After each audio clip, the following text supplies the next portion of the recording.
তো অনেকদিন ধরে আমার হাতটা খুবই সমস্যা করতেছিল, মানে অনেক সমস্যা করতেছিল। কি বলবো ভাই, একদম চলার মতো না।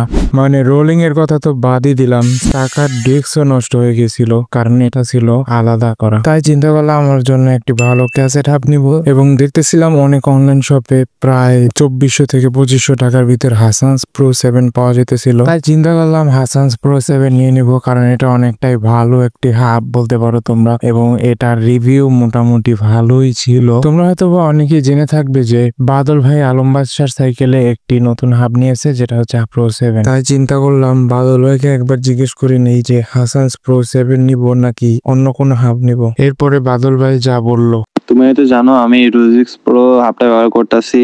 আর আমি মানে 2 মাস আগে আলম বাসাকে বলেছিলাম যে হসন প্রো 7 নাও। তো দুইটাই মানে আমার কাছে আইডিয়া হয়ে গেছে, গাবের সবগুলো হাবে দেখতেছি। ইনলি আমি প্রথম সব হাবে দেখছি বাংলাদেশে যেগুলো সাউন্ডের। রুজিক্স প্রোর সামনে কারো খাওয়া নেই। তাই আমি চিন্তা করলাম যে রুজিক্স প্রো হাবটা নেওয়া যায়। তো আমি কিছুদিন পরে রুজিক্স প্রো হাবটা নিতে চলেছি। তো তোমরা যারা দেখতে চাও তাহলে আমাকে সাবস্ক্রাইব করে রাখতে পারো।